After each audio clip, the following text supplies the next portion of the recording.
Welcome to The Explainer. Today, we are diving into one of the wildest stories in all of financial history, the Dutch tulip mania. It was the world's first ever major speculative bubble, and honestly, it's a cautionary tale that still totally rings true in our markets today. Get this.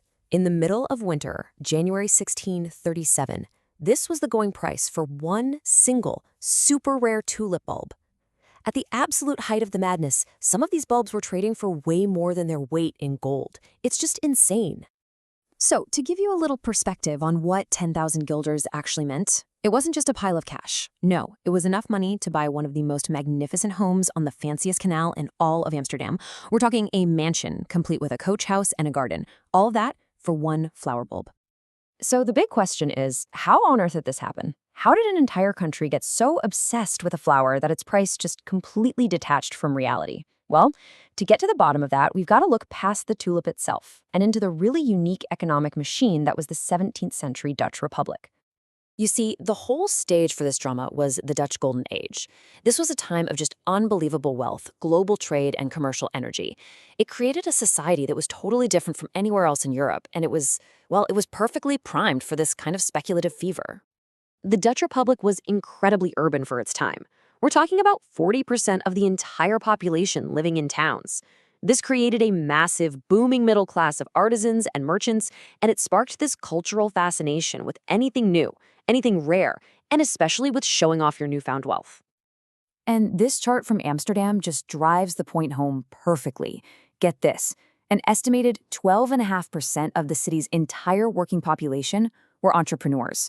And when you break it down, you see a society that is just fundamentally built on commerce, on taking risks, and on the chase for profit. Now, all of this entrepreneurial energy didn't just build fortunes, it also sparked some serious financial innovation. The Dutch came up with new tools that would completely change how trade worked, and that really set the stage for the mania that was about to hit.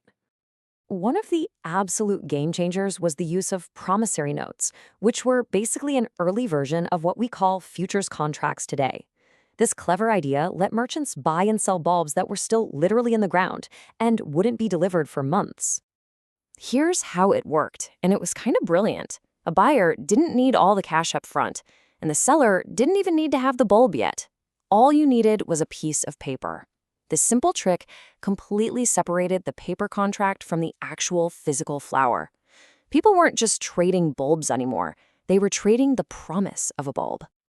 And this quote just says it all, doesn't it? What started as a handy tool for actual growers and flower enthusiasts quickly turned into a free-for-all for pure speculation. Suddenly, the market was open to anybody with a little extra cash and a dream of getting rich quick, whether they knew the first thing about tulips or not. All right, so you've got a public with money to burn and these new financial tools that make it incredibly easy to gamble on the market. The stage is set. The action moves from the professional exchanges to the local pubs, and things are about to spiral completely out of control. This whole mania was really fueled by a perfect storm, a mix of four key things. First, you had all this new disposable cash floating around from the Golden Age. Second, you had this cultural obsession with rare and exotic stuff.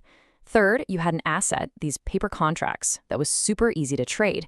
And finally, and this is crucial, you had a very, very limited supply of the most beautiful and desirable bulbs.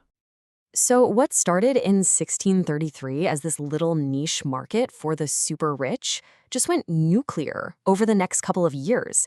The absolute peak of the frenzy was the winter of 1636 to 37, when trading moved into local taverns. It was fueled by booze, and it was drawing in people from every walk of life. But here's the thing about a market built not on what a flower is actually worth, but just on the belief that someone else will always pay more for it tomorrow. Well, that party can't last forever. Sooner or later, that bubble has to pop. The beginning of the end came in the first week of February 1637.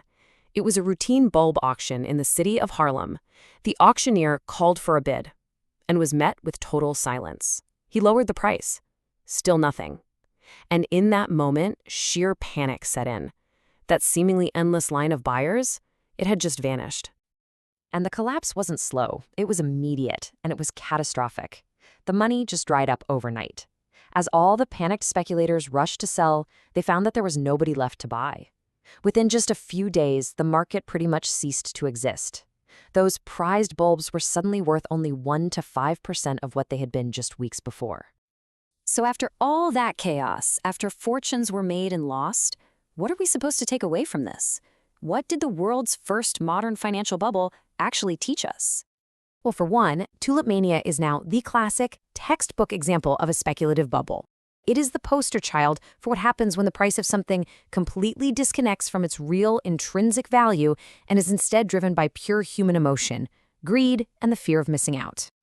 It's also wild because it set a pattern of market psychology that we have seen repeat itself over and over again throughout history. You can see echoes of it in the South Sea bubble, the Wall Street crash of 1929, and plenty of other booms and busts right up to our own time. The assets change, but the human behavior, it stays exactly the same. And I think this is the most crucial lesson of all. The very financial tools, those futures contracts, that helped make the Dutch Golden Age so prosperous, they were the exact same tools that enabled this insane speculative bubble. It's a powerful reminder that financial innovation is always a double-edged sword. It creates incredible opportunity, but it also creates risks that no one sees coming. And that brings us right to our final thought, a question that connects this 400-year-old story directly to us. When you look at the markets and the world around us right now, you just have to ask yourself, what is today's tulip?